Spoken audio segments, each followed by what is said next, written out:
Hello friends, Siragadikka ஆசை அடுத்து வர எபிசோடில் என்ன நடக்கலாம் அப்படிங்கிறத பற்றி பார்க்கலாம். இன்றைக்கான எபிசோட் ரொம்ப இன்ட்ரெஸ்டிங்கான எபிசோடாக இருந்த மாதிரி நாளைக்கான எபிசோட்டும் ரொம்பவுமே சுவாரஸ்யமான எபிசோட்டாக தான் ஒரு ப்ரொமோ காட்டியிருக்காங்க. இன்றைக்கான எபிசோடில் மீனாவுக்கு தேவையானதெல்லாம் முத்து செஞ்சு கொடுத்துட்டாரு.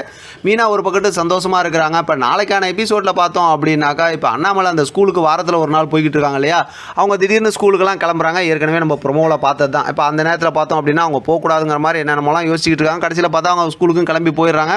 முத்து தான் கொண்டு போய் விட்டுட்டு வராருன்னு நினைக்கிறேன். ஏன்னா இன்றைக்கான அதாவது எபிசோடில் அந்த பிங்க் கலரில் ஒரு ஷர்ட் போட்டிருக்காரு முத்து. அதே தான் நாளைக்கான எபிசோடோட அந்த ப்ரொமோலையும் காட்டுறாங்க.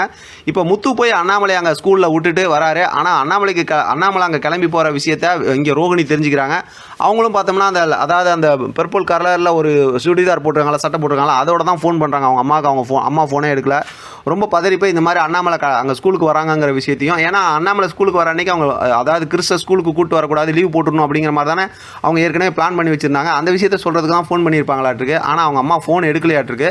இப்போ முத்து போய் அவங்க அப்பா வந்து அங்கே ஸ்கூலில் விட்டுட்டு அதுக்கப்புறம் வெளியில் வரும்போது பார்த்தோம்னா இங்கே கிறிஸ்ட வந்து கூட்டிக்கிட்டு ரோகிணியோட அம்மா அங்கே ஸ்கூலுக்குள்ளார போகிறதா முத்து பார்த்துடுறாரு. கிறிஸ்ன்னு கூப்பிட்றாரு. அதுக்கப்புறம் போய் அவங்கள்ட்ட பேசுகிறாரு. என்னம்மா இங்கே தான் இருக்கிறீங்களா அப்படிங்கிற மாதிரிலாம் கேட்கும்போது, ஆமாம் இங்கே தான் இருக்கோம், கிறிஸ்டோட அம்மாலாம் இங்கே வந்துட்டாங்க, நாங்கள் இங்கே இருக்கோம் அப்படிங்கிற விஷயத்தெல்லாம் சொல்லிக்கிட்டு இருக்காங்க. இப்போ முத்துக்கிட்ட பேசிட்டு போயிடுறாங்களாட்டிருக்கு.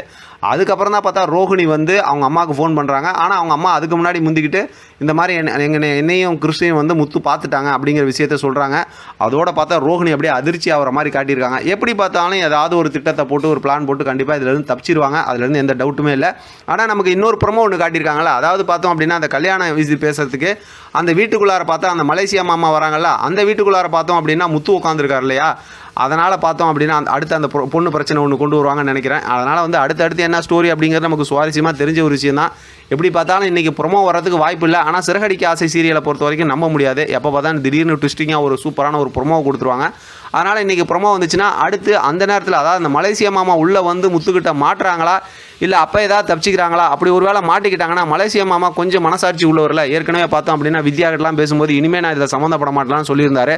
அதனால் பார்த்தா எல்லா உண்மையும் சொல்லிட்டாங்க அப்படின்னாக்கா அடுத்த ஸ்டோரியே வேறு ஜானல் அப்படியே மாறிடும். வெயிட் பண்ணி பார்க்கலாம். ஸ்டோரி எப்படி தான் இன்ட்ரெஸ்டிங்காக மாற்ற போகிறாங்களா, இல்லை வழக்கம் போல் ரோகிணி ஏதாவது சாக்கு போக்கு சொல்லி தப்பிக்க போகிறாங்களா அப்படிங்கிறத அடுத்தடுத்த எபிசோட் பார்த்துட்டு தெளிவாக ரிவ்யூ பார்க்கலாம். இதை பற்றின உங்களோட கருத்து கமெண்ட் பாக்ஸில் தெரியப்படுத்துங்க. தொடர்ந்து ஆதரவு கொடுங்க. தேங்க்யூ ஃபார் வாட்சிங்.